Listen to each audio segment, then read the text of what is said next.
Get on with the news. Well, thank you. Good morning, and here's the morning news. The federal government says the nation's march to greatness is just a matter of time as it is keeping with the implementation of the next level agenda. President Muhammadu Buhari stated this while inaugurating one of the road projects executed under the restoration agenda of the Masari administration in Katsina State. Well done, Katsina State. I look forward to sharing news in the not too distant future that these roads have become a robust catalyst for the rapid socio-economic transformation of the affected rural communities. May I urge you not to relent in ensuring that rural communities in need of this kind of infrastructural development are given the attention they deserve. And President Muhammadu Buhari is urging Nigerians, especially victims of the various acts of criminality in the country, to exercise patience and keep faith with his administration's genuine efforts aimed at bringing to an end the worrisome situation.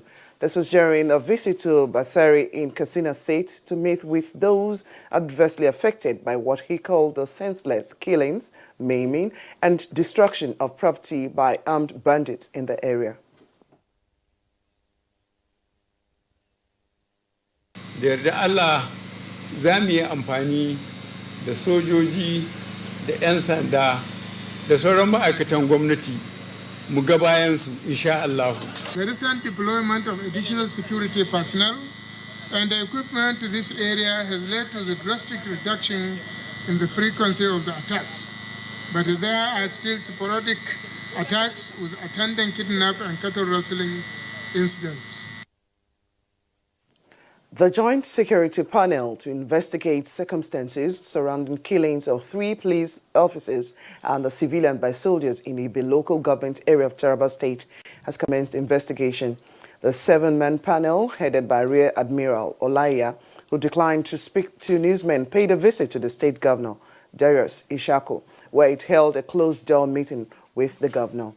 The joint panel included representatives of the Army, Navy, Air Force, Police, and the Department of State Security, DSS, as well as Defense Intelligence Agency.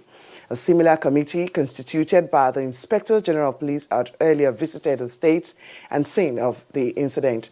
It will be recalled that the National Security Council, presided over by President Muhammadu Buhari, had directed full investigation into the matter. The Nigerian prisons is now to be known and addressed as Nigerian Correctional Service.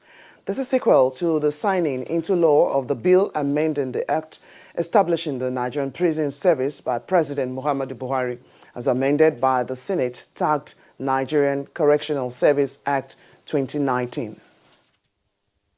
The Correctional Services Act repeals the Nigeria Prison Service, changes the name of Nigerian Prison Service to Nigeria Correctional Service. Now, the Indian authorities have indicated willingness to return Ibrahim El-Zakzaky to Nigeria following his antics, unruly and uncompromising attitude since he arrived the country for medical treatment. The Indian authorities, apart from his refusal to be admitted to hospital for treatment as is indicated on his visa, he has, amongst other unacceptable demands, insisted on checking in at a 5-star hotel, receiving of unrestricted number of visitors, and movement choosing doctors of his choice to check him, and the return of his international passport and withdrawal of police protection. The Indian government therefore says it will not allow El-Zakzaky use the country to internationalize his group's activities. While commending the state of the Indian government on the issue, Nigeria has apologized to India for the unruly behavior of El-Zakzaky and reaffirmed its readiness to undertake the prosecution of El-Zakzaky through due process if and when he is returned to the country.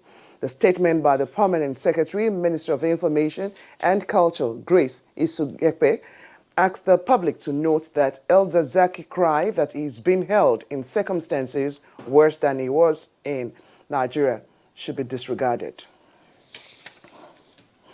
The Borno state government has restated commitment to providing security for farmers on their farmlands so as to improve agricultural production.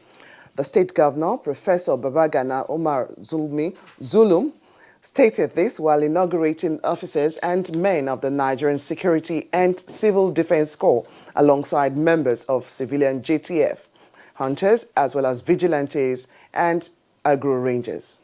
We'll rather increase our commitment and resilience until we emerge victorious, inshallah. And that's the news for now. Good morning, Nigeria continues with Claire and Juma after this break. Good morning.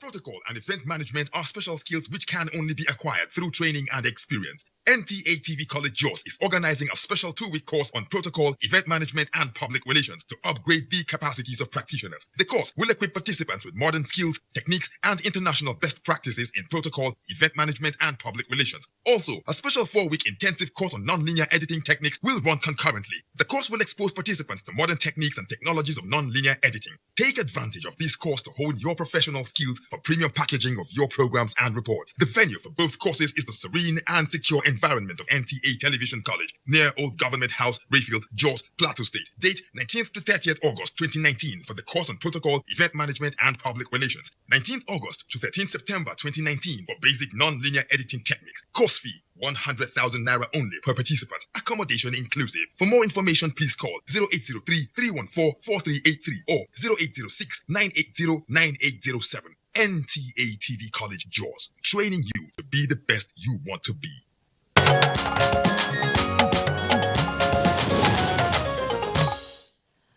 This is Good Morning Nigeria, reaching you live in Abuja. And on business news, issues arising from tax management and collections may soon be a thing of the past through the renewed efforts by the Tax Appeal Tribunal. Chimobi Walter Naji is our guide.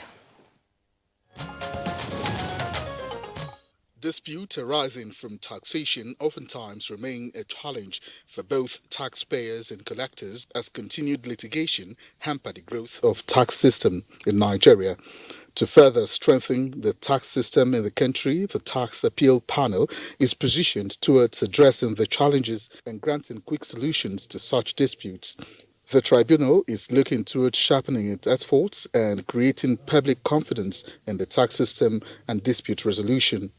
Or where the tax authority has sent an assessment or has identified issues around income, either disclosed or under-disclosed by the taxpayer, and there are delays in agreeing after issues around notice of or disapproval of assessment or otherwise have been exhausted. They can now come to the tribunal. And the whole of it is to create a situation whereby there is fairness, there is a speedy process of resolving the dispute, and also in a manner that is affordable to the taxpayer. Meanwhile, the losing streak on the floor of the Nigerian Stock Exchange continued at the close of trade Wednesday on the floor of the equities as investors lose by minus 0.82%. Next is a graphic representation of Wednesday's closing figures.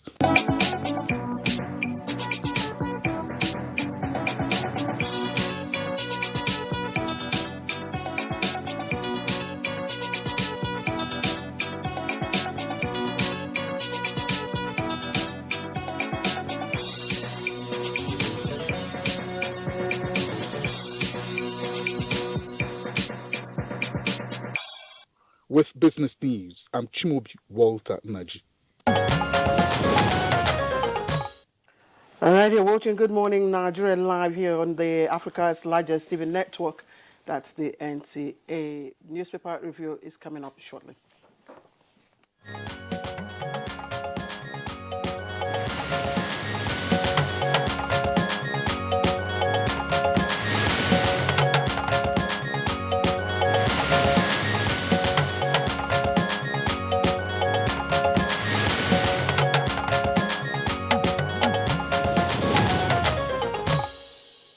And And our newspaper reviewer, Bayo Ateobis, is in the studio. Welcome to Good Morning, Nigeria. Thank you, Juma. Good morning. Good morning, Claire.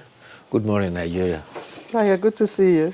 Yes, thank you. I'm seeing you for the first time after the after summer holidays. recovery, yes. Hope you had a good time. I did. And you? You're busy working.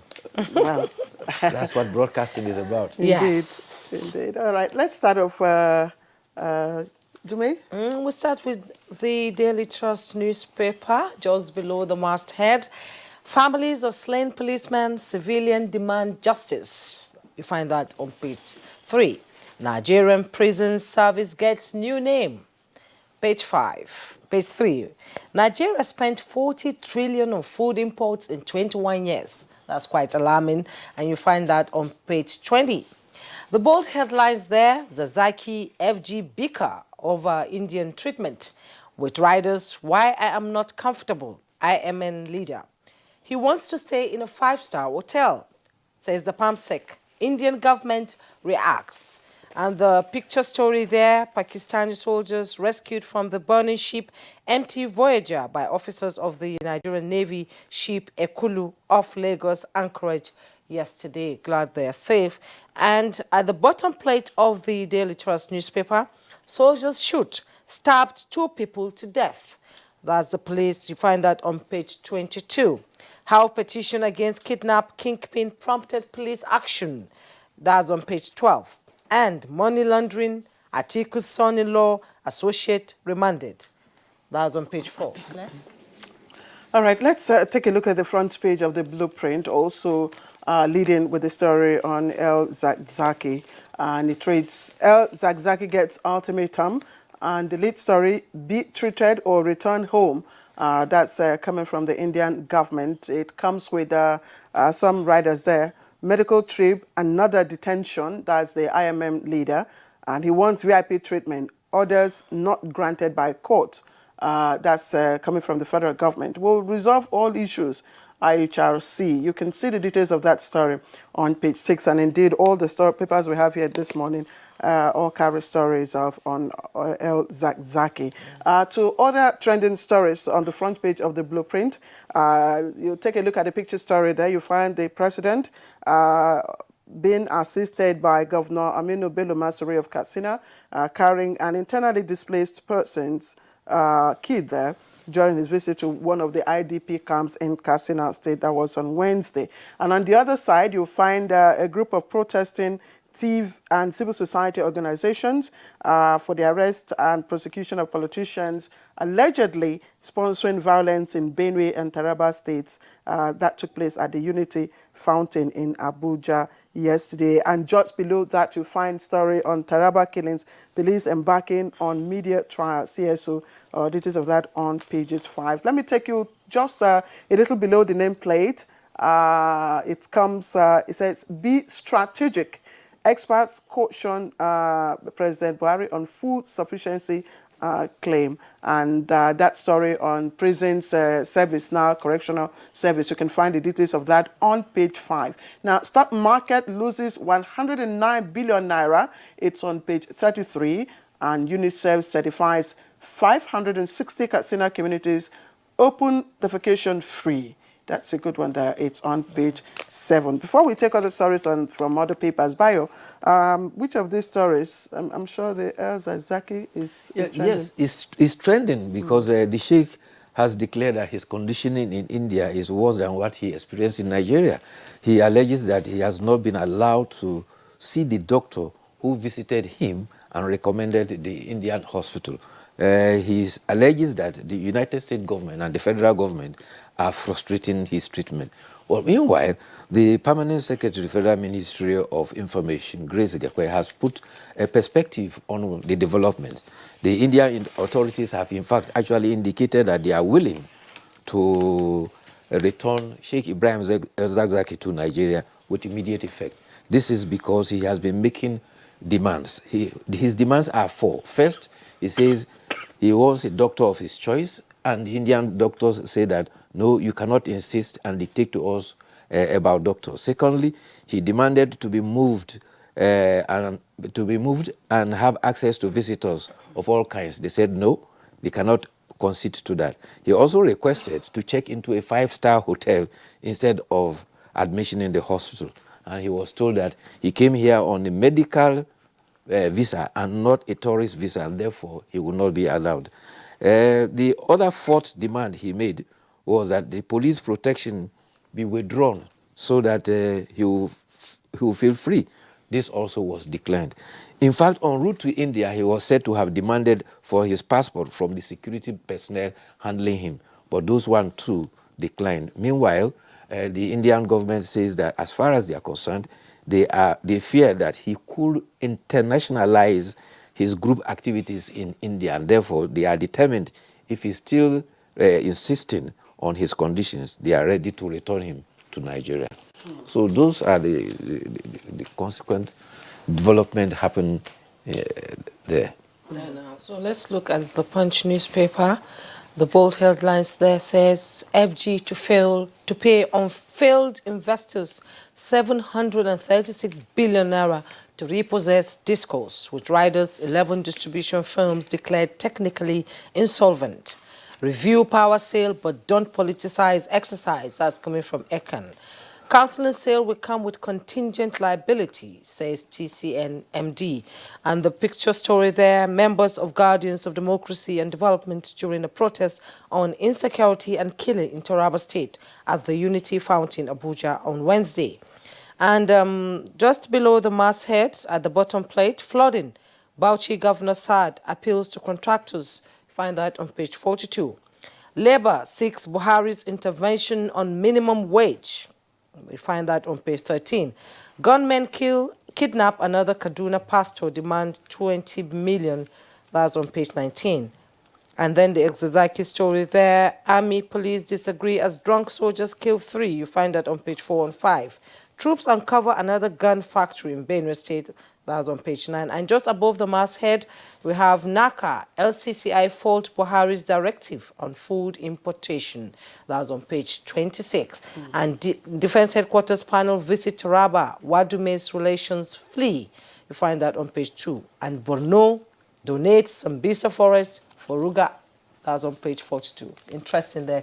Very interesting, very interesting. And I know that Bayo will speak to some of these issues, especially the donation of Sambisa Forest, yes, for Ruga. And I'm sure one of our viewer and our guests on Good Morning Nigeria actually posted that to me yesterday and said, look, this probably would have emanated from, the discussion we had on Good Morning Nigeria on the need to put our, forestry into proper use. Yes, viable use. I know Bayo will speak to that, but I also like you to speak to the issue of the change of name of, the prison service into a correctional service. It's even more likable, Well, it even sounds better in the it's the trend air, around actually. the world, yes, because prisons are not supposed to be punitive now. They are the orientation is to make them reformatory. In fact, I was shocked when I saw a clip about prison in Norway. Yes. I was shocked. They have air conditioning, they have refrigerators. The food is good. And then the tendency is that you won't want to get out of the place. No, but the irony, Bayo, is that Norway prisons don't have prisoners anymore. Yes. They are empty. Yes. What I've always suggested is, why don't there are cases that do not need to go, be taken to prison to fighting, for instance. Why should you go to prison? There are correctional places where you what do they call it? Community services. Maybe over 6 years and all that. I think if implemented, it will go a long way in reducing the stress on our prisons. Actually, Bayo, you're not a psychologist or a sociologist. I would have asked, change of name, actually, what psychological impact does it have? Because that probably is the prompt for the change of name. Well, change of name, fine. Call a rose whatever name, but it will smell as sweet as it should be. But it's not just the change in name. It is the kind of orientation that you give in there. There are prisons in this country, if you see the kind of handiwork, the training they have, and some of the products they are churning out, you see that by the time they leave that penitentiary, they will be productive on their own, so that they will not be tempted to go back to crime again. So the objective is not just in the name alone, but in the policy to make sure that while you are there in the correctional institution, you learn something that will take you away from Some life of them on the even street. have their degrees in prison. Yes, in fact, the last jam that was had, Yes. you have some of them who participated, school certificate. Some have even produced very high scores. Yes. It will interest you. There was somebody who was jailed somewhere in Ibadan, and he has been playing football in prison. And he was lucky he has been released, and he's aspiring to wear white, green jerseys to represent Nigeria. He's so good in football now. Bayo, quickly, speak also to the issue of the Borno donating Sambisa forest. The papers that have reported it as Ruga have been tongue-in-cheek, so to say. You will recall that the federal government says that the Ruga policy has been put on suspension. What the Borno state government did was the inauguration of what they called forest guards, members of the Nigeria Civil Defense Corps, 75 of them that have been trained, and they are going to serve with the policy of the Rural Grazing Area Program, not Ruga. It has nothing to do with Ruga. By the way, Ruga was the proposal of the Federal Ministry of Agriculture by way of translating the rural program. But when it became controversial, the president directed that it should be suspended. But under the rural grazing program, there are 7 frontline states and 6 voluntary states, making 13, that have all subscribed and are ready to participate in the program. Meanwhile, the governor, in fact, alluded to that, Professor Babagana Zulum.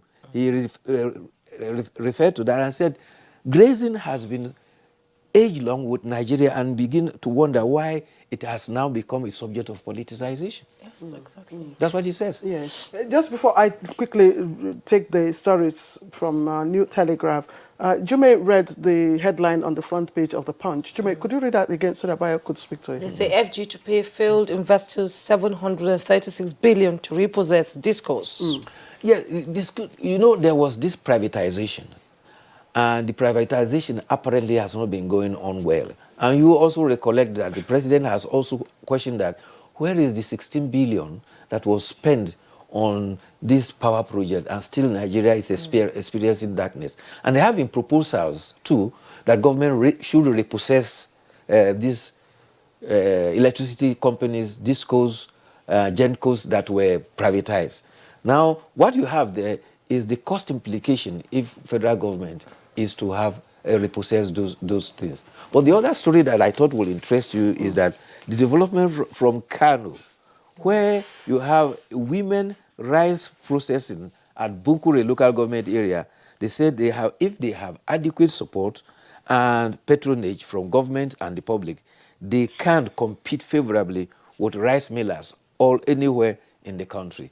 They were empowered by a company that is called Sasakawa Africa. They made provisions for facilities for them, and their program is going on. And you had this, I think it's a foreign company headed by one Fumini Koiseki, who visited Kano, and he said they are doing very well, and they have thrown a challenge. And you recall that there was a report Juma read there about stopping importation. The president gave that directive to the central bank that presently there is food sufficiency, and so there's no need to expend our hard-earned currency, particularly foreign exchange, for food importation.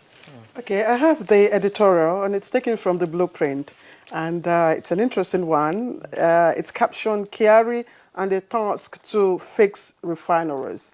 Just a paragraph.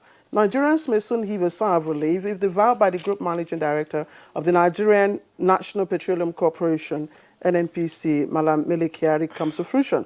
And what is that vow? That the new NNPC, said by the end of the Buhari administration in 2023, all the 4 refineries will be working, and the country will become a net exporter of petroleum products. This is a daunting but not insurmountable task. Yes, we have all been lamenting that we are an oil-producing nation, one of the top in the world, I think the 7th in the world, yes. And we have 4 refineries, but we still import petrol. Ghana there has 1 refinery built, I think, in 1956. They have never imported a drum of petrol from her. And the GMD of the NNPC, Mele Kyari, says that as a petroleum engineer, he feels ashamed that we are oil producing and are still importing petrol. And he has said that by 2023, he has promised that 90%, all the 4 refineries will have been working at 90% capacity. Not only that, he also said that there is a target that has been set by the federal government, and that is a target of crude oil production of 3 million barrels a day, and also to have a crude reserve of 40 billion barrels, and he says all these are realizable. So the challenge is what he has said, and the editorial is holding him to his word that we wish you all the best, but we look to it by 2023 that all these promises will have been fulfilled. All right. I hope so. We keep our fingers crossed, and of course we wish him the best of luck. He's been there for a while, so he should know what he's talking about, and we can only wish him well, in the course of realizing his vow. Bayo, it's always been a pleasure having you with us on Newspaper Review. Thank you. Yes, we'll see you soon again. I enjoyed the company of the ladies today. You are taking over. No, we're not taking over. We are complementing the men's efforts. Yes. Right. You're watching Good Morning Nigeria. Of course, in a short while, we'll begin discussion on our subject matter. Don't go away. They are there at the crack of dawn. They are there busy preparing while we rise for our day. They are there silently, guarding, waiting, listening, and watching. They are there ready in the sky above and the waters below, in the blistering heat of the day, in the dead of night, willing, indefatigable, determined in the defense of the sovereignty of our country. They are our first line of defense and our last. They who have paid the ultimate price in defending us. They are fathers and uncles. They are mothers and sisters and girlfriends and boyfriends. They are brothers and cousins and best friends and neighbors. They are classmates, colleagues, and citizens of this nation. They are our defenders and deserve our respect, our prayers, our thoughts. Nigeria, please support our armed forces.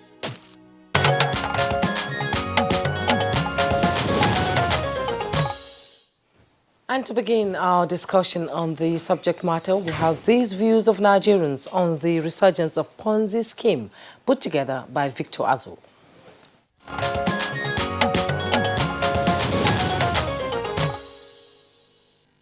Ponzi scheme?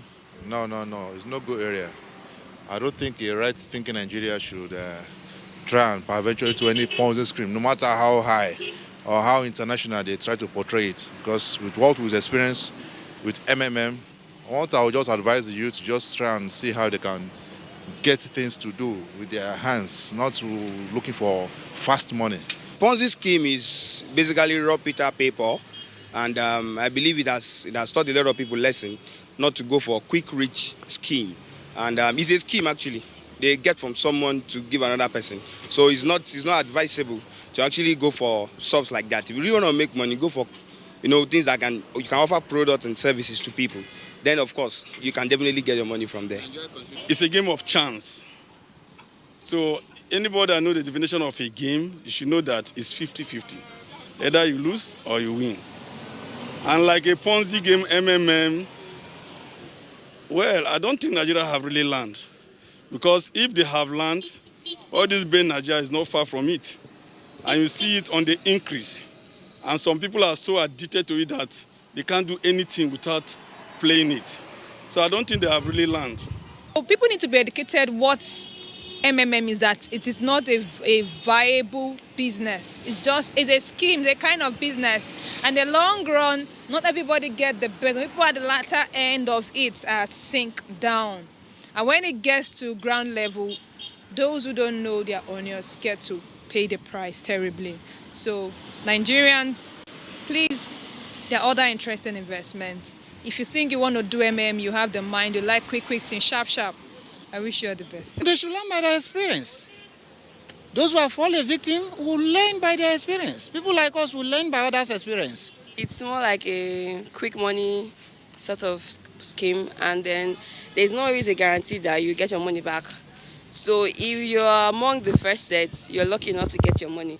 But then those are the other down parts are not fortunate enough to get their money. So I think it's not a well-prepared system. So people are not advised to venture on it except you're among the first set.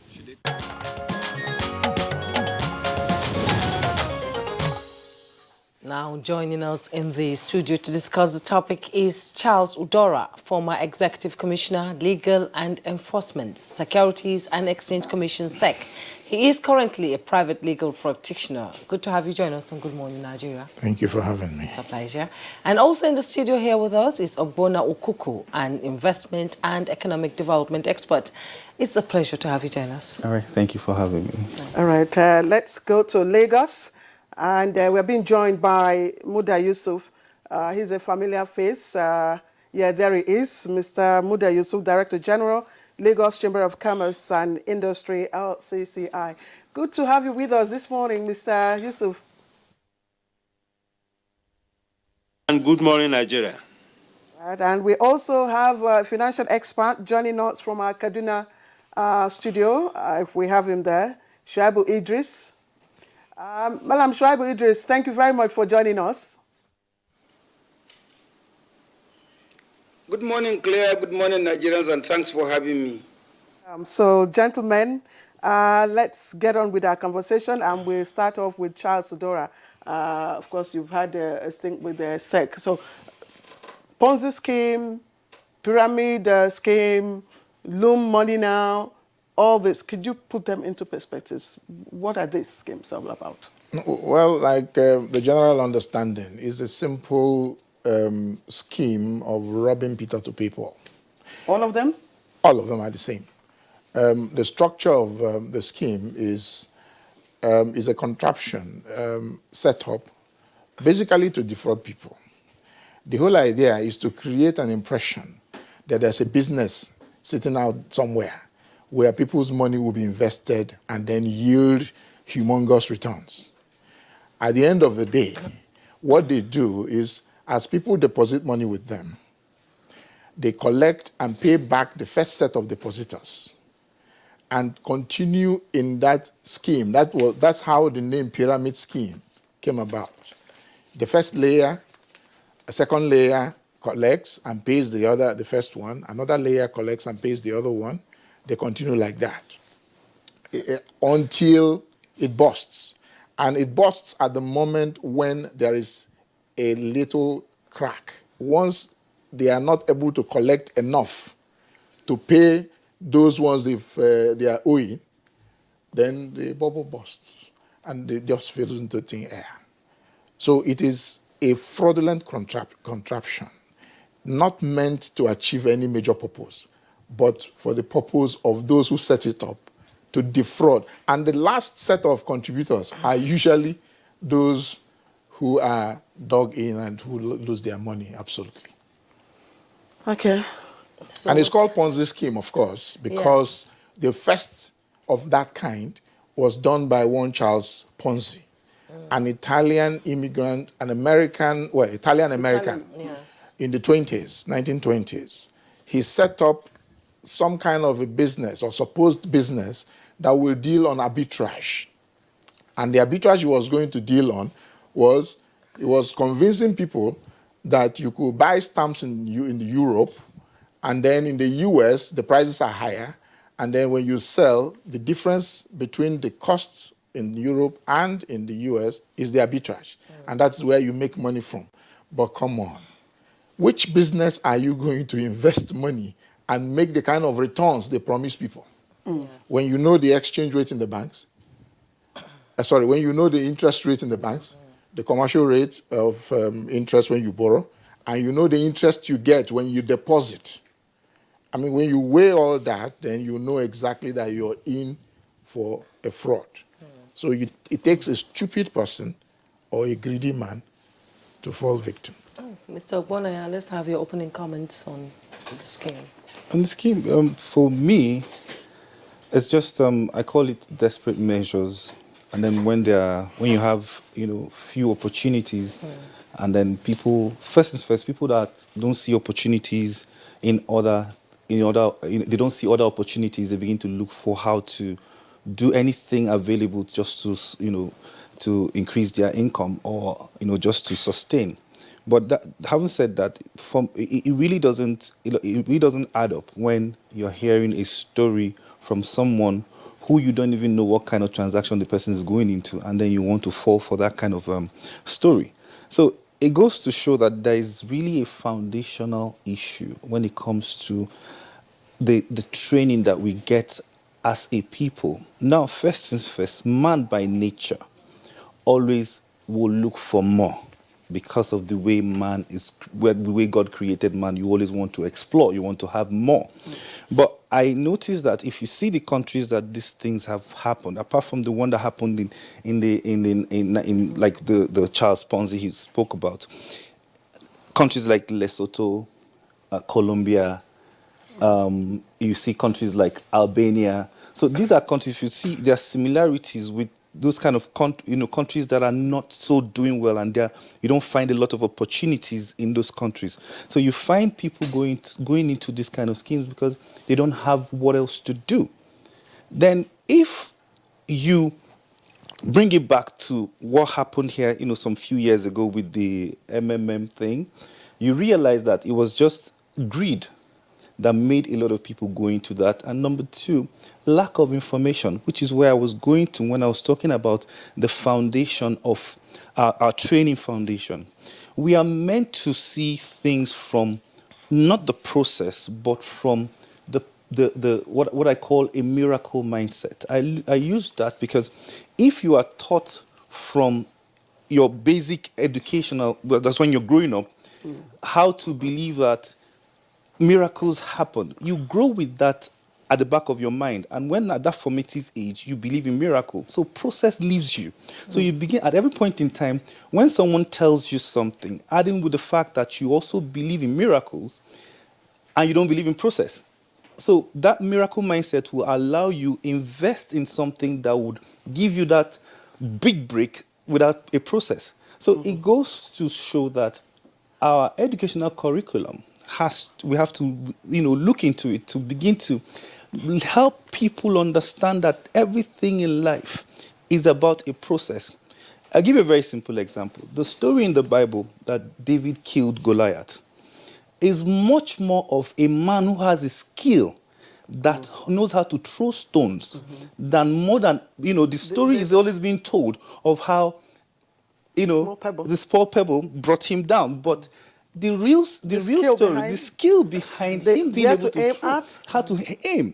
So for me, it goes to show that we need to do something about how we train our people. Okay, let's pause you for a while and get other perspectives. Of course, Muda Yusuf is in Lagos.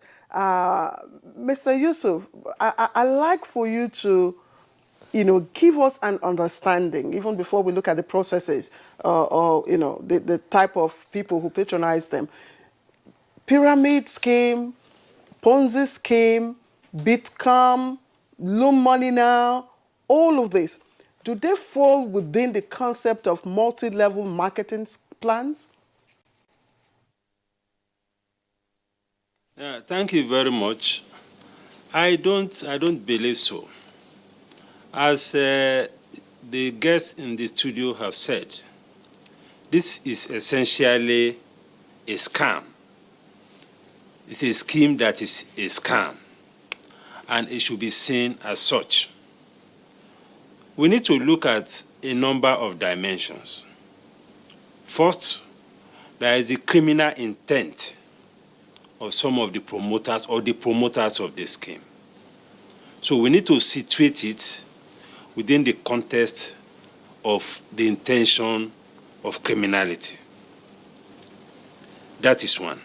Secondly, there is the dimension of the ignorance or the gullibility of many Nigerians. We're a country of over 200 million, about 200 million people. Naturally and statistically, you always find a percentage of the population that will be gullible. You find a percentage of population that will be greedy. So no matter how many times people fall victim, no matter the number of casualties we record, there will always be people that will fall prey to this kind of situation. So the general outlook or disposition of some Nigerians also creates the environment for this to happen. Another dimension is the regulatory framework. In the business environment, there will always be people with predatory mindsets.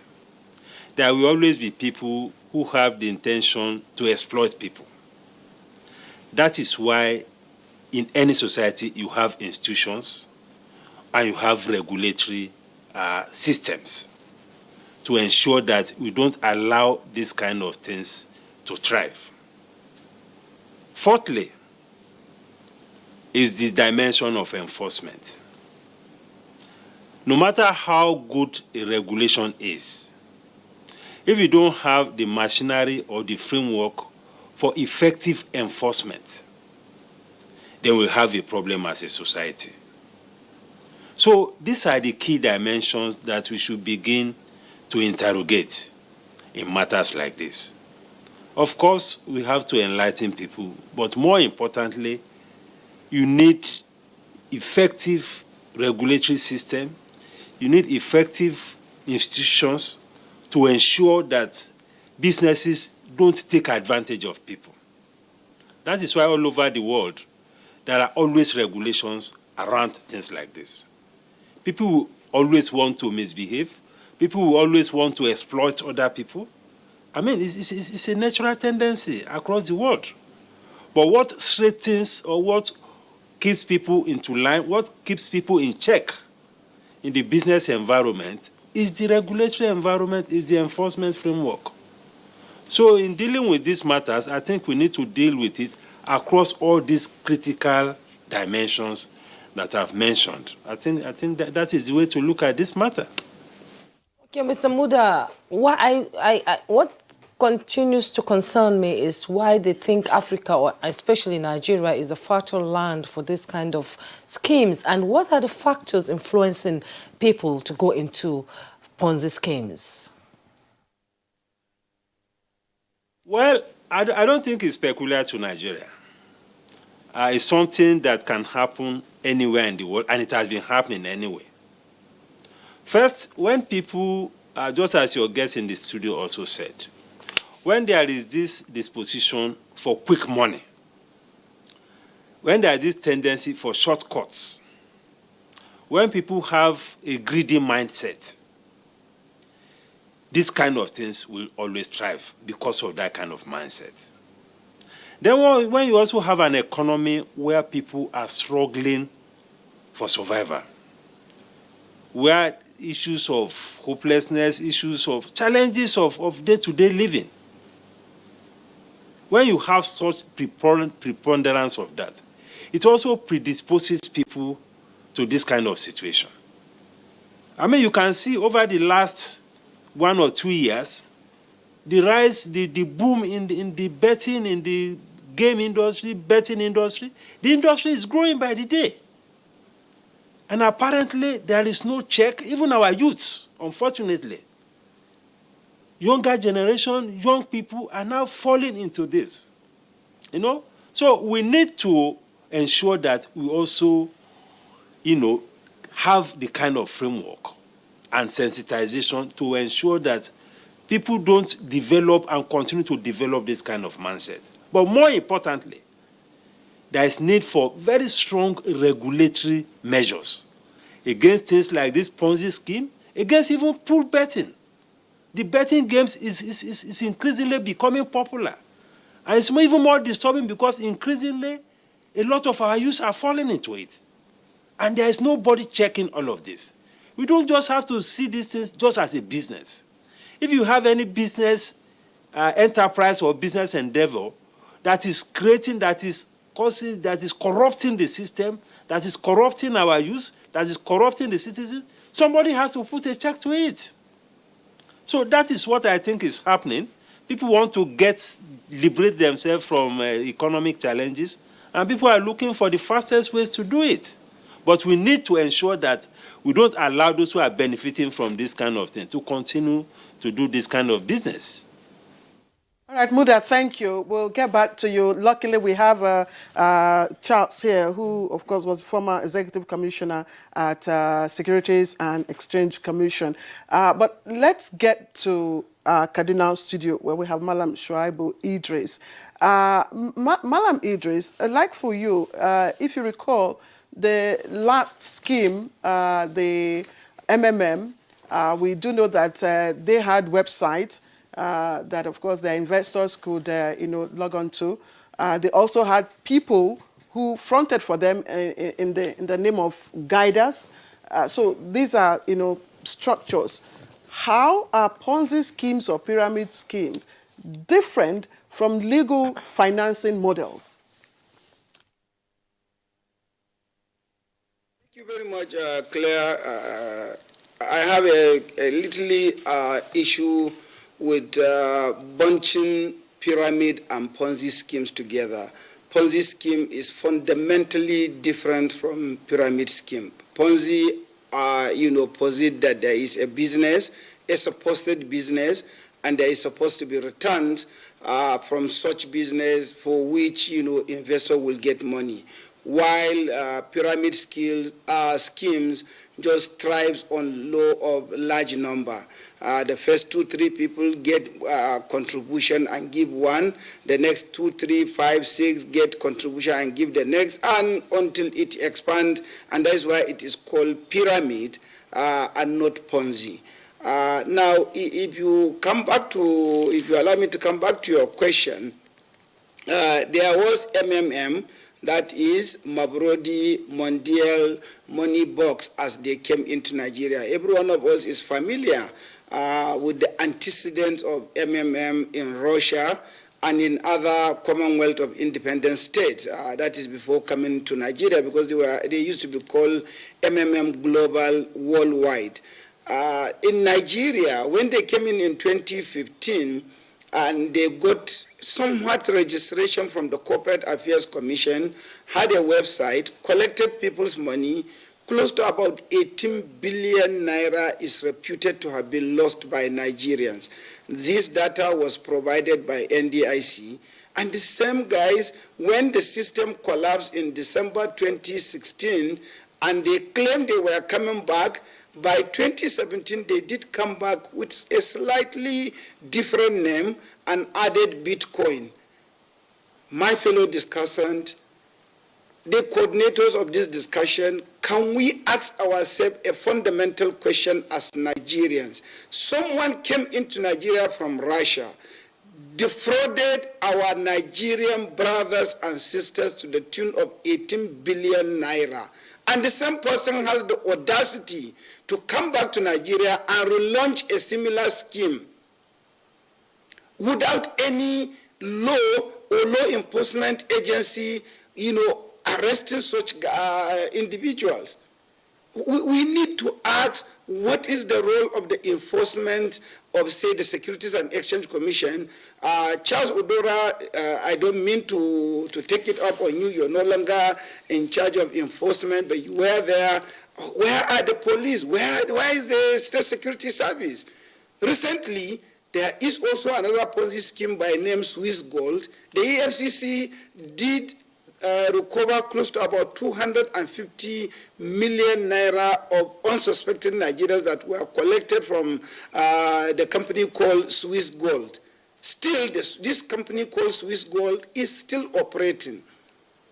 I mean, the newspapers have done justice to some of this. I mean, the media has done justice to this topic by highlighting not less than 15 to 20 different Ponzi schemes in Nigeria.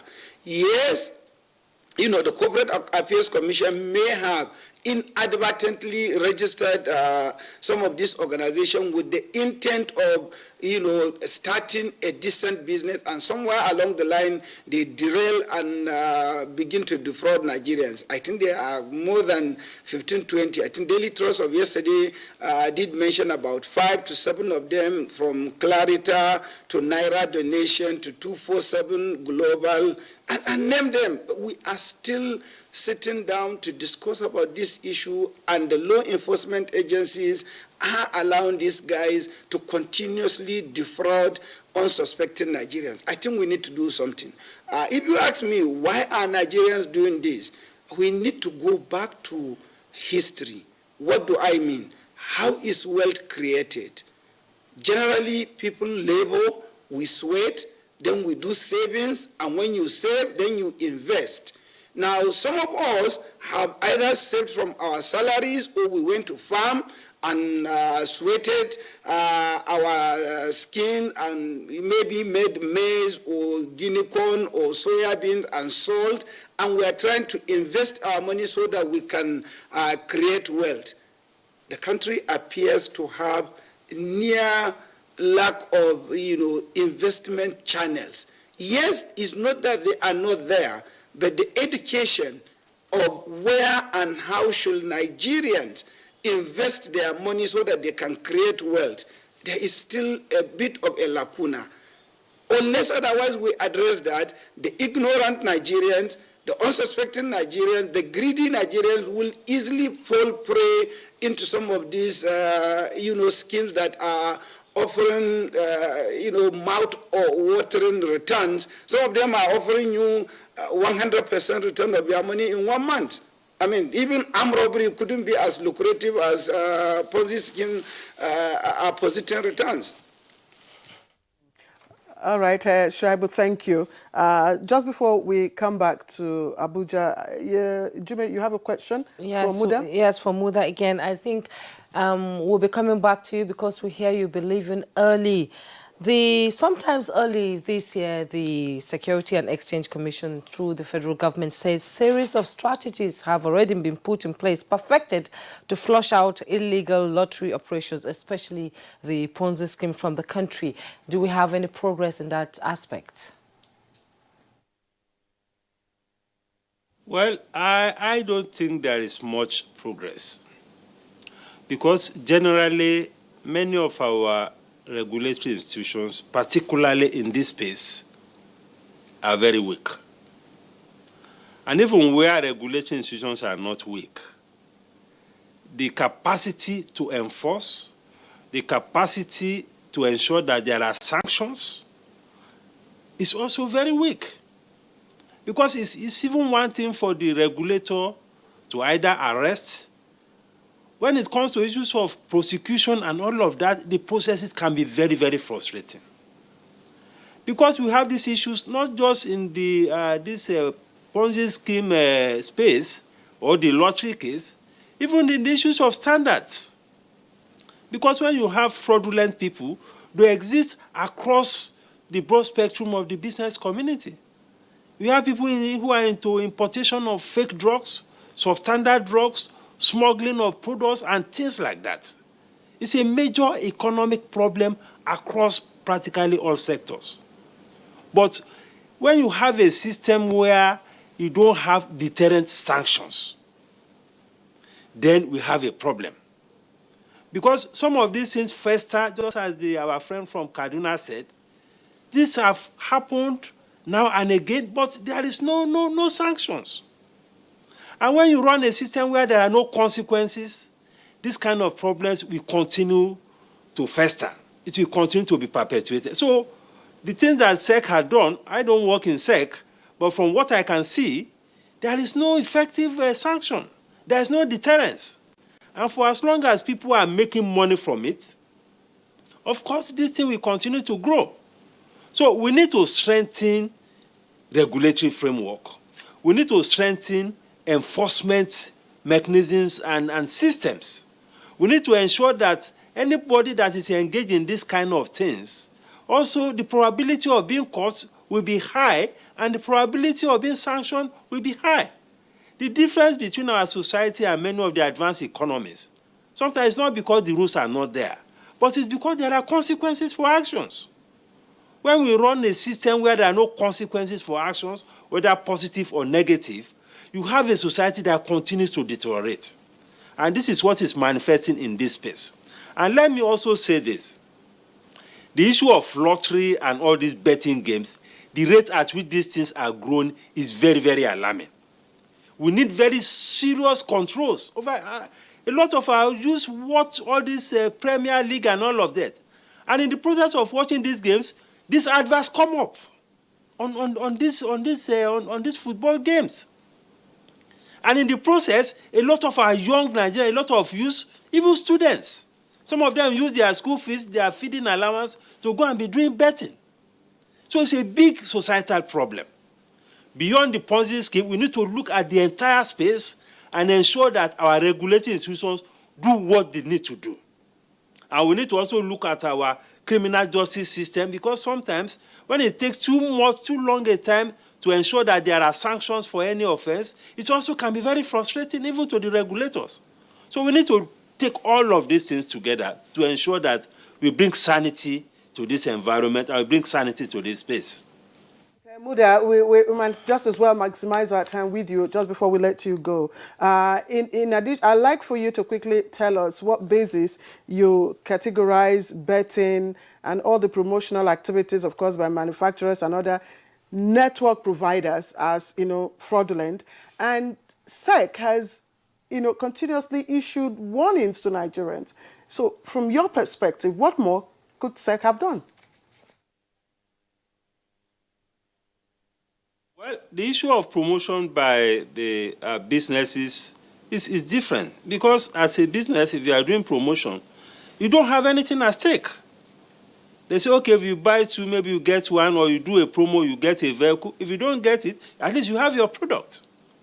So it is not the same thing as when you expose your hard-earned income or money and you put in a space, and at some point you lose everything. It's not exactly the same thing. But my issue, what I think SEC needs to do more, if there's an institutional capacity problem, it has to be addressed. Because these things require effective monitoring of the totality of the investment space. All these people who call them finance companies, investment companies, consultants, we need effective monitoring. And if perhaps SEC doesn't have the capacity to effectively monitor, then we need to scale up the capacity of SEC. And beyond that, we need to ensure that we have sanctions. I keep saying it. If you have a society where there are no consequences and immediate and effective consequences for bad behavior, the society cannot progress. So what is happening here is also happening in other spheres of our national life. So SEC and other regulatory institutions need to ensure that they have the capacity to do this. If the capacity for monitoring is not there, we have to make sure that they have the capacity to monitor effectively. If the capacity to ensure that there are sanctions are not there, we need to look at our systems to ensure that there are sanctions. So it's a question of capacity for monitoring. It's a question of, ensuring that the system is such that there is effective sanctions for all of these behaviors. And we need to effectively regulate this issue of gaming and lottery, because I'm worried at the rate at which this industry is growing. It's not good for our society. Mr. Muda, these schemes usually evolve into different types, without the name that they were using before. So what are the red flags Nigerians need to look to look into to be safe from this kind of Ponzi schemes? We have to, when something is too good, then one needs to be very careful. We had our investment analyst in the studio. When you do business, genuine business in this environment, you know the kind of returns you expect from a genuine business. You are talking of maybe 10%, 15%, thereabouts, in terms of return on investment. When the return on investment is getting to 20, 50, 100%, then somebody has to worry, unless the person is also greedy. So if the returns is too attractive, if it is too good, I think it's something to watch out for. Because when people have offering a 50% return, 20% return every month and things like that, of course, these things are not sustainable. So people need to worry about this kind of attractive returns. I think that is the most important thing. But again, there has to be proper education. But more importantly, I keep emphasizing, we need to strengthen our regulatory framework. That is very important in my view. Right, thank you, Muda. Let's get back now to Charles here. Charles, Muda has raised a whole lot of issues, both from, strengthening regulatory capacity. But let me, take you back again to some of the issues he's raised. 50%, you promise 50%, returns on whatever you have made within a time frame of, say, a month and all that. Could you explain to us what revenue stream that such schemes have? What is the category of investors that patronize them? It goes back to what we started with: greed, ignorance, and downright stupidity. Let me start by saying, if you put your money in a savings account in a bank, you may manage to get 3%. If you do fixed deposit, you may manage to get 6 to 7%. If you go to the bank to borrow money, you get it at 24%. Interbank borrowing ranges from anywhere 12, 14%. Now, where on earth do you think the person you're giving money is going to put it and generate 50% to give you after generating enough for the cost of running the business? Because depending on the kind of business he is promising you he's doing, he has to have staff. There are bills to be paid. There are taxes to be paid. In our climb, you are running a business, you must run a generator. You have to run water supply. You have to run security. So after all these costs built in a business, the business still has enough to sustain itself, pay the owners of the business, and give you 50%, then you must be stupid. Because it doesn't happen anywhere. And that's why this whole thing ends up in people collecting. That's why we call it rob Peter to people. All they just do is keep collecting and paying other people. As long as there's a constant flow of that income, they keep paying those who they've collected from until there's a break. And that's the similarity between the Ponzi and the pyramid, because it's all the same. The difference being that, somebody is pretending to be doing a business. But the truth is that he's not doing any business. The other one is, from day one, he's collecting from A to pay B. The same system. So it is downright stupid. There's no business. I don't know the lucrative business in this country or beyond our shores that can give you that level of return. So to that extent, it doesn't make sense. Okay, let me put to Obunna. Obunna, you're a financial analyst. I'm told that there's a difference between plans, financial models, that require investors or that promise investors returns based on the number of recruits or distributorship, and plans that promise you payment based on sales. Okay. So can you explain that and how it differs from the Ponzi scheme and pyramid scheme? Okay, I think that's basically network marketing. Okay, that's taking advantage of the person that is going to sell your product. So you just tell the person you earn more when you bring in 2-3 people. It's just like, you go and evangelize about this product. So pretty much there's a product that is being sold here. So there's a difference here because you're selling and you want to expand your market front line by using, your what I call your contact management. So because I mean, for you now, if you have a phone now, you have a phone book contact. Then for you to manage that, you can say, okay, how many people out of this my contact can buy this product? Because if they buy this product, I'm going to earn so amount of money from the owners of the product. So I think it's a far different, you can actually differentiate between both of them, because this one you are selling a product, and the other one you're just, you're just in a roller coaster. Nothing is really happening. You are made to believe that something is happening, and then at the end of the day, nothing happens, and then the bubble bursts, and then everybody starts to cry.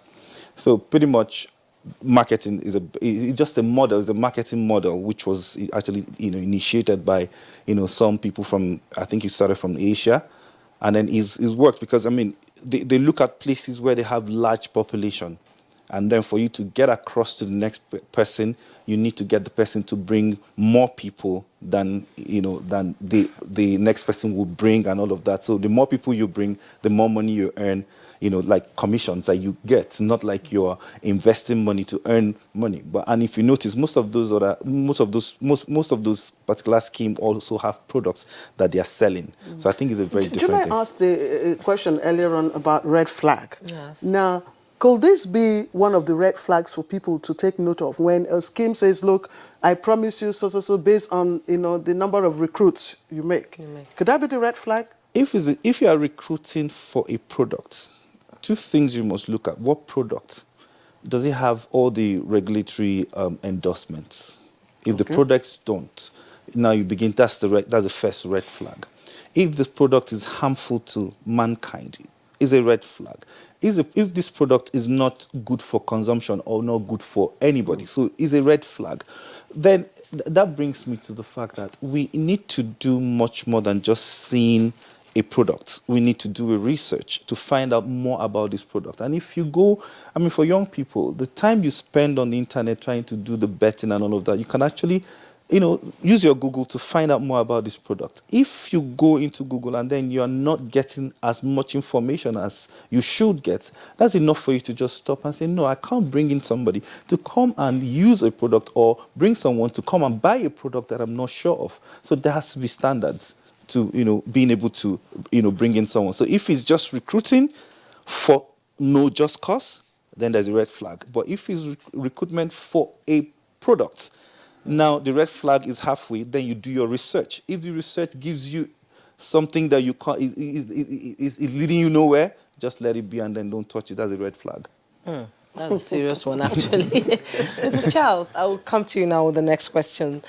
You've worked with the SEC before, and it has undertaken a number of initiatives to boost investors' confidence, including the National Investment Protection Fund, which is to ensure that people do not fall victim to the antics of fraudsters.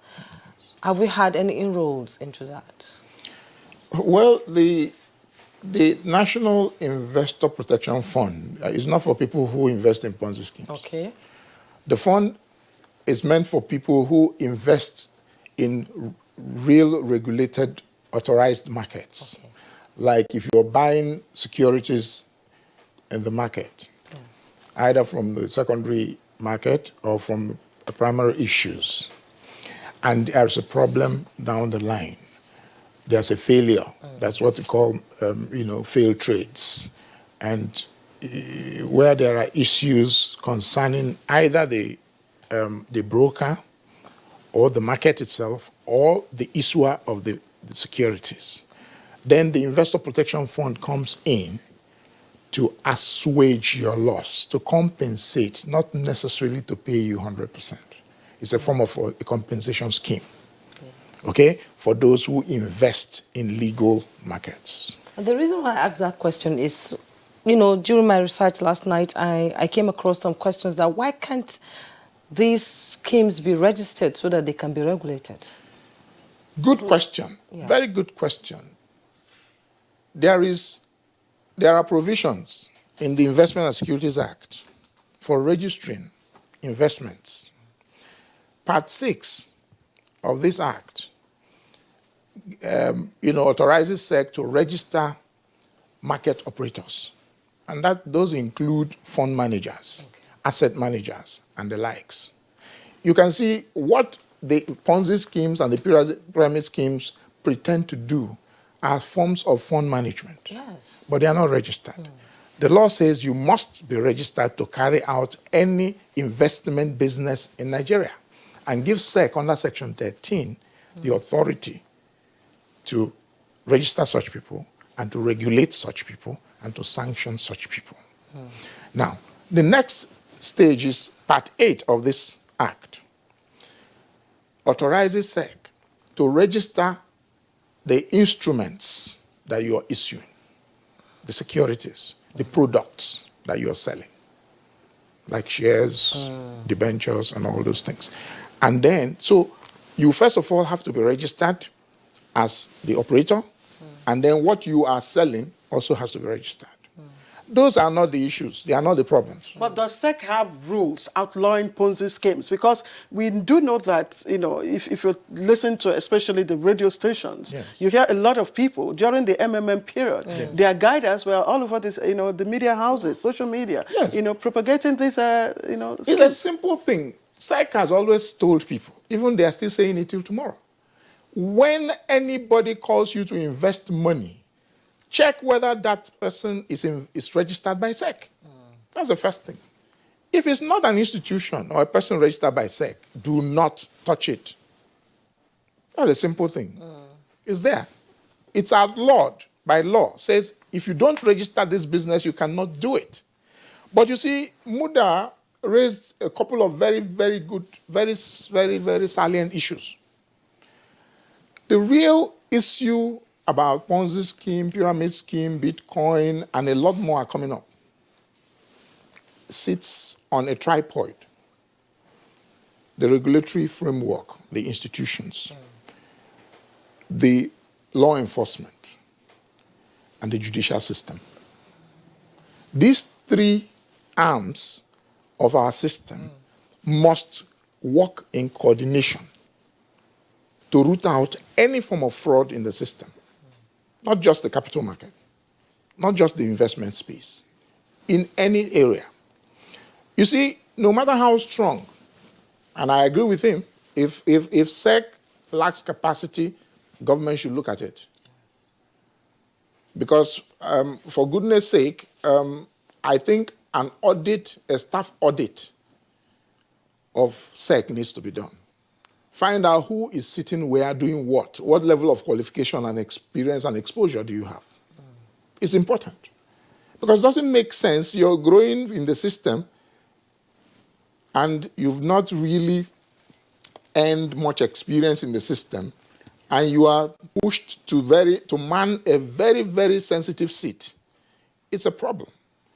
Now, I will give you an example. When I was in SEC, I initiated the setting up of a capital market desk in the EFCC. Started as far back as when Lamode then was the director of operations. I initiated the setting up of a police unit in SEC. Okay, Charles, I'm sorry. I will just put you on hold. Yes. We need to, you know, go to Lagos because Muda will leave us in a couple of minutes from now. Muda, if you're still with us, Charles here talked about the fact that there is a rule, you know, asking market, you know, financiers to register with SEC. What if Ponzi scheme, pyramid scheme, Bitcoin did register with SEC? Does that make it any more, does it remove the fact that it is still a scam, a financial, you know, scam scheme? Yes, even if these things are registered, if there is effective monitoring, you should be able to distinguish what is a scam and what is genuine fund management business. I mean, we have all reviewed the kind of impossible returns that some of these people are promising.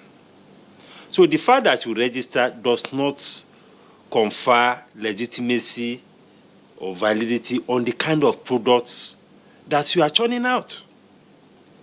And that's why we agree with him. I think there's a major capacity issue in the Securities and Exchange Commission. That's a major capacity issue. We cannot push all this burden on the citizens. Because naturally, when people are under pressure and they face these temptations, they will fall for them.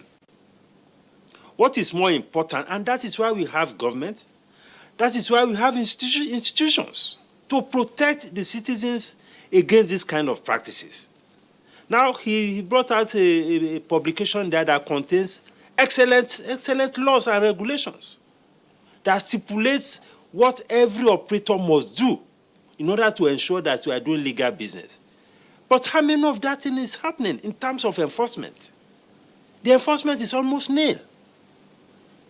I don't know how many, we have had this experience over the years. How many people have actually been brought to book? How many people have, how many companies have SEC actually prosecuted? These are the issues. So this goes back to institutional capacity. Capacity to ensure that the right things are done and we clean up this space. So I think SEC is weak in that area from all indications. And what is important is for us to ensure that the rules are there. From what he has told us, he is in a better position. But now, how much of those rules are being enforced? How much of monitoring is taking place? How many people have been sanctioned? These are the key issues. So it goes back to the issue of capacity and issue of strengthening our institutions. That is what I think is paramount in this case. Okay, thank you so much, Mr. Muda. Yusuf, for coming on Good Morning Nigeria. You have an appointment right now. We'll let you go. It's been a pleasure having you on the program.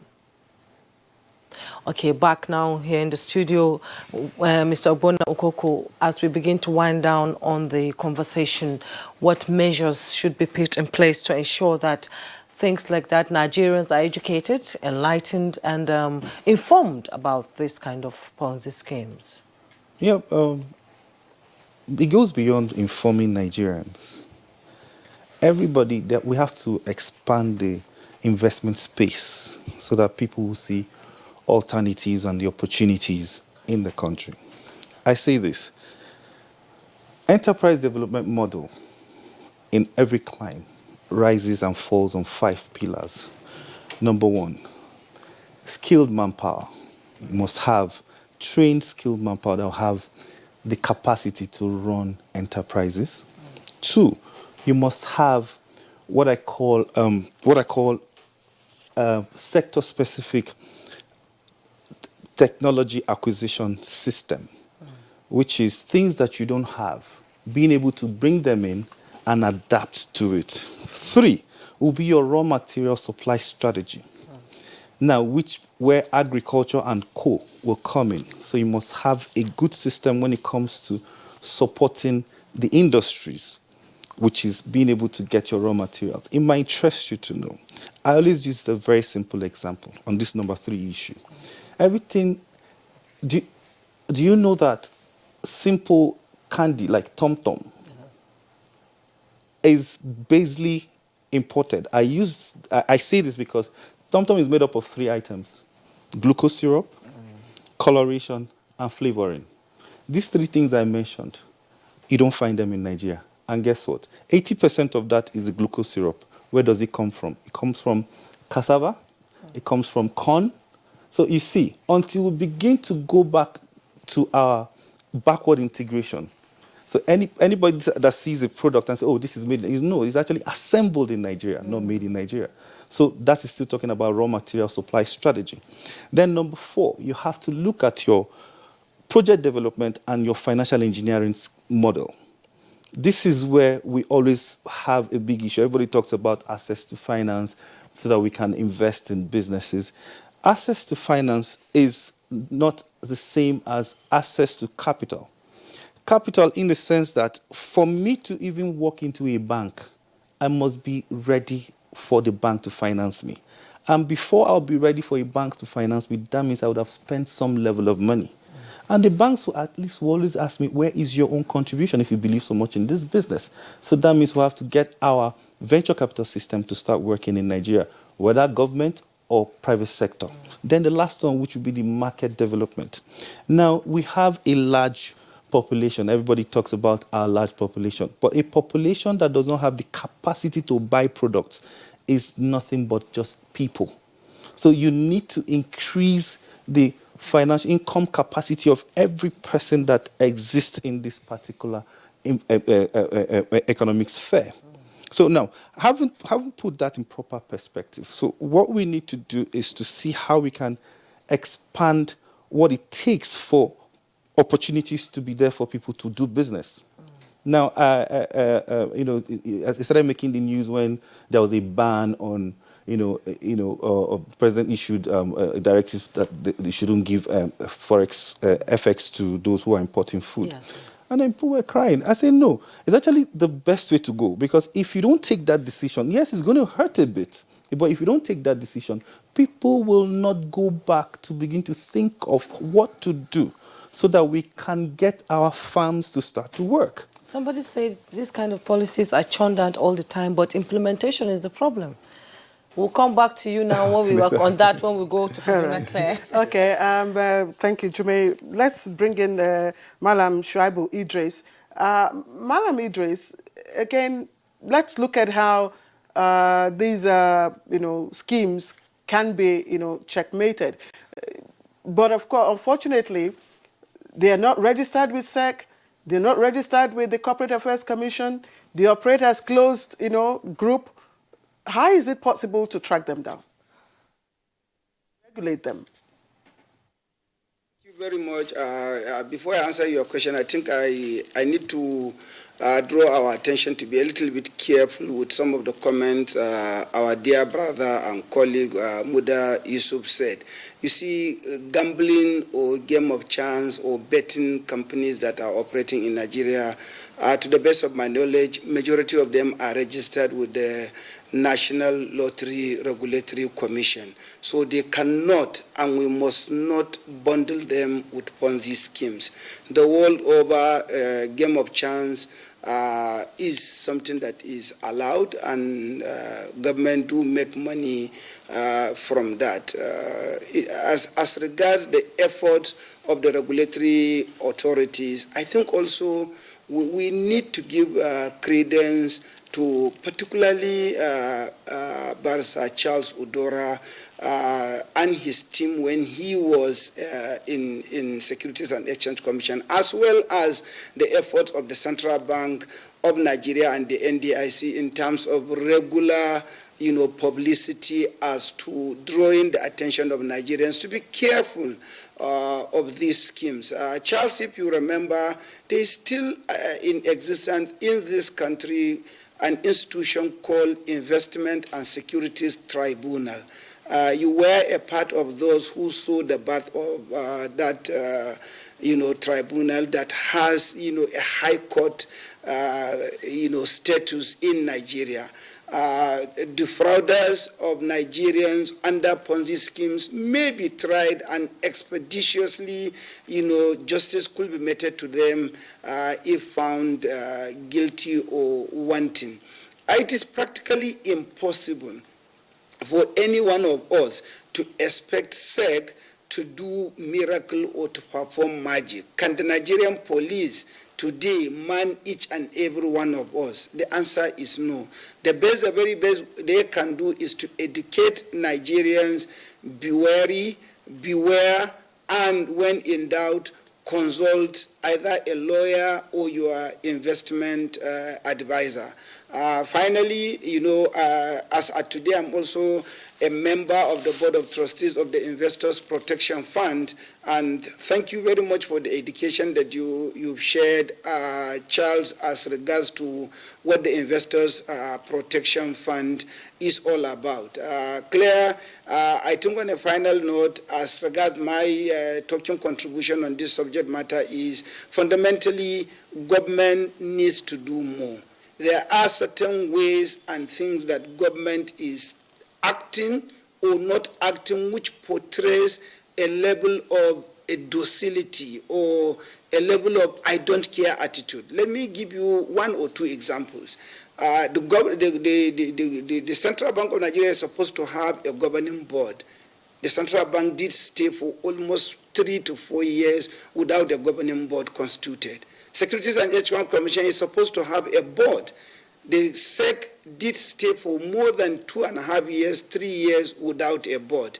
Is that it's a mechanism that shows some level of seriousness for the regulatory authorities to man the investment space of this country? As at today, the SEC does not have a substantive director general. It's been, someone has been acting for the last 2.5 years. For how long will we continue to have people acting in one capacity or another? When Udora, you are making a recommendation that there should be a bit of a staff audit. When you don't have a substantive leadership, how do you even begin to audit? Where do you start? So government need to take certain drastic measures to show that, yes, there is need to police the investment climb of this country so that Nigerians can be protected. And again, last but not the least, we need the Corporate Affairs Commission to go beyond just somebody submitting his or her name and address and saying, I want to register a company, and then he or she is given the license or the permission to register a company. Why will you have, say, a Sage Mabrodi, who everybody knew that as far back as 1989 has been declared a fraudster, and he came to Nigeria to register MMM? How is it possible?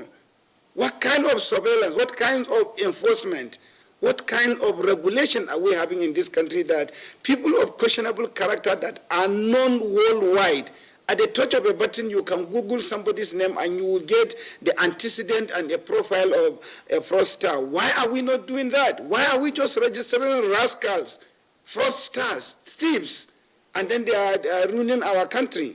I think the earlier we somehow buckle our belt to implement quality regulations, the better for everybody. Thank you so much, Mr. Muda Yusuf, for your contribution. We'll get back to you on your... Okay, sorry. Shaibu Idris, on your contribution. We'll get back to you before the program runs up, but we'll take a break right now. When we come back, GMN continues.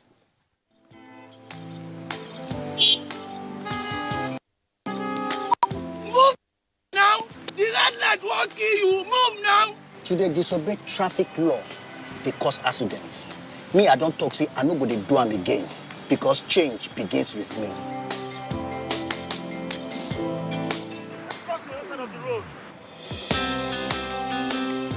I will no longer endanger my life crossing the express. Instead, I will use the bridge, because change begins with me. Oga driver, stop this bus now, won't come down. I be one carry me pass where they go. Make they stop anyhow for road, they cause traffic wahala and accidents. So I go dey stop for the right bus stop, because change begins with me. Change begins with me. This message is brought to you by the National Orientation Agency in conjunction with the Federal Ministry of Information and Culture.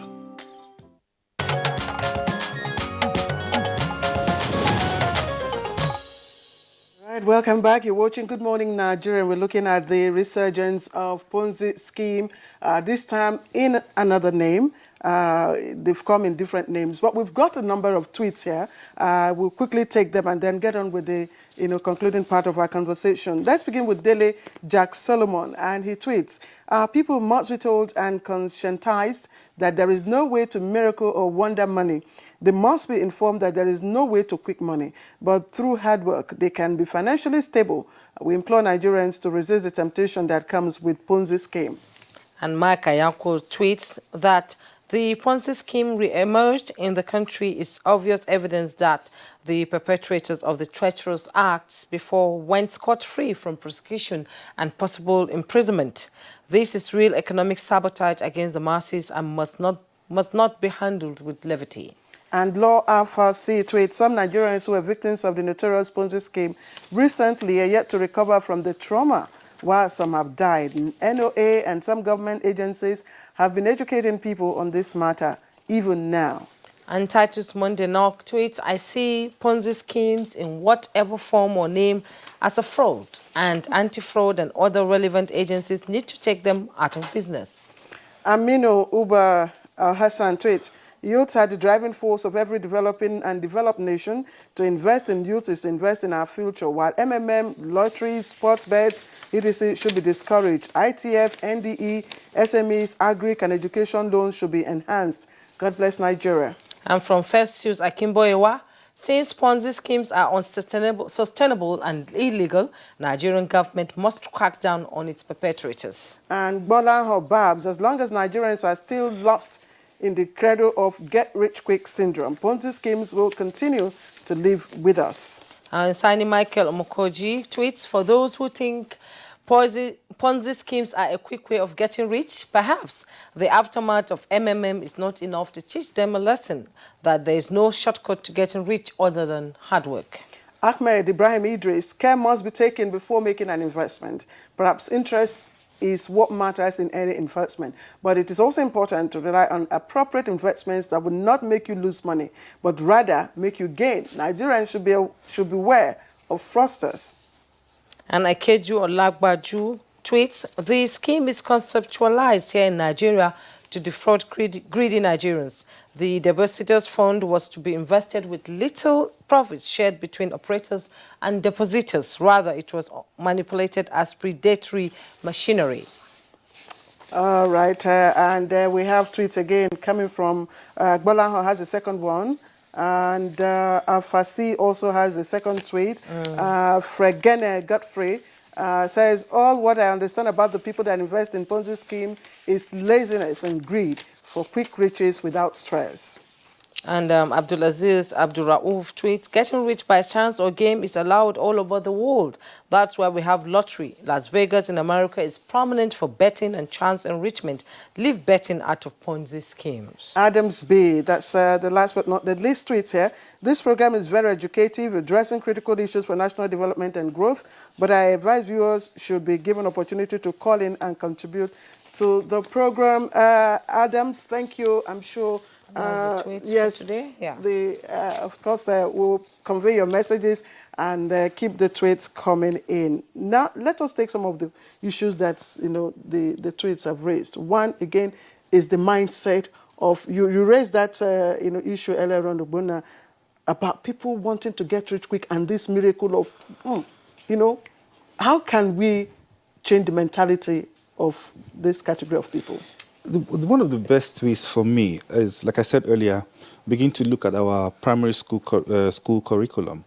Emphasize more on process and results, than how they can apply whatever they are learning into getting results.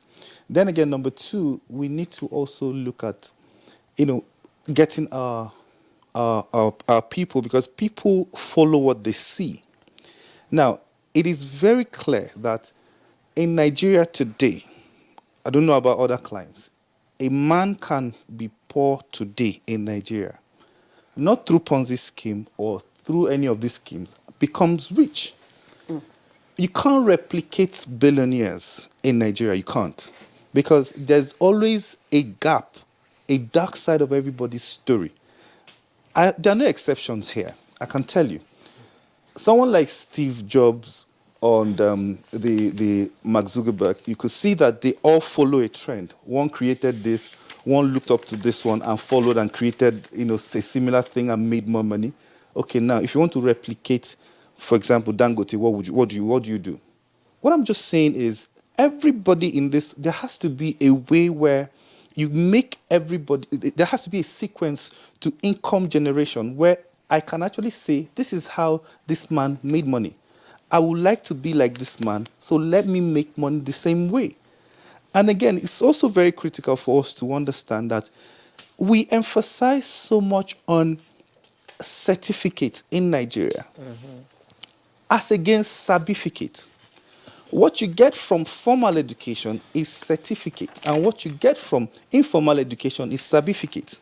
If you wanted an accountant today, it's a certificate that he will bring. Yes. But if you want a plumber to do a work in your house, it is the result. If the leakage stops in your house, that is when you will say that is a plumber. Yes. So it goes to show that there has to be a reverse. We have to reverse the way we see things as a people.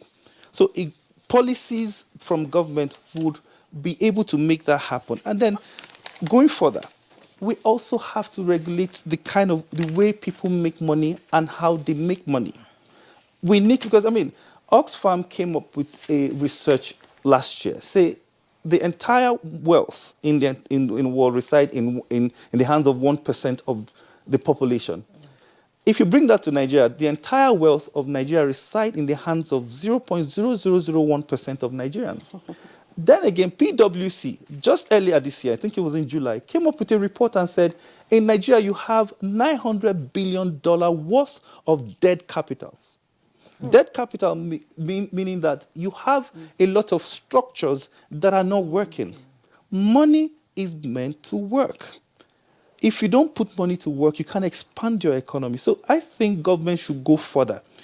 Not just chasing people who have stolen money, but make sure that the system will give back. If you make money today, there has to be a way where you will give back to the society. Not CSR, not just taxes. There has to be some deliberate, arm twisting. Let me use the word arm twisting because we're not used to it, to make people support the system, and then enterprise development will grow in Nigeria. Such as what some private businessmen are doing in terms of entrepreneurship. Trying to support the Tony Elumelu Foundation. Yes. And so, if you have, I think there should even be a fund created to support enterprise. If you make a particular amount of money, you should be able to contribute to that fund. If you are a billionaire today, the system will get you to contribute to that fund because the system made you rich. So you have to put back to the system because somebody has to replace you. Yeah. We have to be able to grow other people who will become the Dangotes, the Tony Elumelus. So there has to be a way to make that happen. But Obunna, Charles, giving back to the system, would it address, the mentality of people who, patronize these schemes, without calculating the risk involved? Fine, I will answer that, but let me just use this opportunity to correct one impression. The Investment and Securities Act, if we remember our friend from Kaduna, does not have criminal jurisdiction. It's only civil jurisdiction. So they can't try anybody for any offense. It's one of the issues that have been raised in a new bill that have been crafted. The SEC set up a committee that reviewed the entire laws and crafted a new bill. Okay. One of the suggestions is that the IST should be given a criminal jurisdiction so that everything in the investment space can be tried there. So back to your... Now, we need value reorientation. We need value reorientation. And by that, I mean part of what my colleague here said, that the country has to begin to recognize people who achieve things, not necessarily making money. There are various levels of achievements. Time was when you recognize teachers, recognize doctors, recognize all that. For you to force people to contribute money, back to society and give it to entrepreneurs or make it available for entrepreneurship scheme, that's very good. But if you sit down with these businessmen and talk to them, they will not smile at what you have just said. No, because they will tell you that it's not after suffering to provide electricity, suffering to provide security, suffering to provide roads, water, and virtually everything done by himself. And then some group of lazy crabs sit down there waiting for his money to be thrown at them. So I think it's a good suggestion, but government needs to do its own bit. And that is provide the basic infrastructure that helps businesses to run. I'll give you an example. Just let electricity run, have light for 16 hours a day only, and watch out what our GDP will be. Yes. As I'm talking to you now, quite a number of tailors, artisans, mechanics, or name them, are sitting idle. Yes. Because a lot of the things they're supposed to do require electricity. Yes. They can't afford generating sets, so they are not producing. Very key. And when you don't produce, you're idle. You're idle. Your mind. So even if you give him money, what is he going to do with the money? Marry another wife? Because there's nothing to throw the money into. So those are some of the critical issues about infrastructure. We need that. And then the mindset, a thief is a thief, no matter how you do. We've talked about changing prison service to correctional service. Fine. Some people go there with all the facilities provided in the prisons to train them. The next week you bring them out, they are back to robbery. Not because they've not been provided correctional, it's the mindset. So here, we hail wealth, no matter how it is made. It's the beginning of our problems. Let us downplay riches and play up intellectual achievements, creativity. Let's praise those who create, not those who just wake up and have money. We worship money in this country. You can pass through any system in this country when you have money. But you don't have money if you have 10 degrees and 5 professorial seats, you are nothing. Wow. Thank you so much, Mr. Charles Udora. We'll now go to Kaduna, where Shaibu Idris is waiting to give us his closing remarks on this topic. Thank you very much, Jumai. I think virtually the few areas that we need to cover has been covered. I take the correction Mr. Odora has given on the issue of the criminality aspect of inability of investment and securities tribunal to try, offenders. But I think on a final note, we all need to put our acts in order and not to push everything in the hands of government.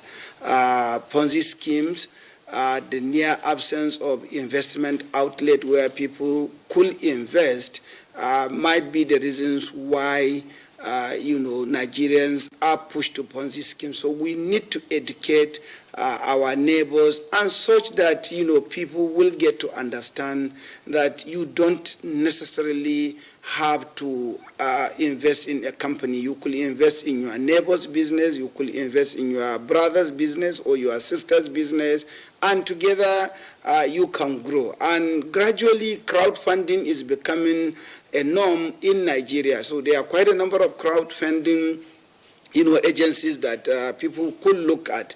In addition, the stock market has largely rebounded. The excesses or the greed of the 2007, 2008, 2009, where Nigerians lost a lot of money, I think that has been put to history, and some checks and balances, have been put in place. So Nigerians should consider investing in legitimate businesses that are run fairly decently, so that their capital will be secured and they can get some returns.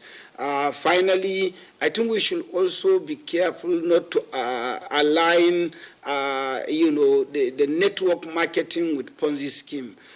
Forever Living Product, GNLD, and all those network marketing organizations, like Ogbonna said, have an underlying product they are selling. Why are they giving commission to network marketers? It's because they don't spend money in advertising or in marketing their products. So the money they are saving from advertising on the pages of newspaper or radio station or television station is what they now give back to the agent that market their product by way of mouth. So that is what distinguishes them from Ponzi scheme. So we need to be careful so that some of them don't feel that we are bunching them together with fraudsters. When, like I did say, gambling or betting is a legitimate business anywhere in the world. Thank you once again for having me, and good morning, Nigerians. Thank you so much, Shaibu Idris, a financial analyst in our Kaduna studio. Thank you so much for your contribution. We also thank Mr. Charles Udora, former Executive Commissioner, Legal and Enforcement, Securities and Exchange Commission, SEC. He is currently a private legal practitioner. Thank you so much for your comments and incisive contribution to the program. We also thank Mr. Obona Ukoku, an investment and economic development expert. It's been a pleasure having you. Thank you for having me. And now next, it's Sports Update. We'll be right back. Nigeria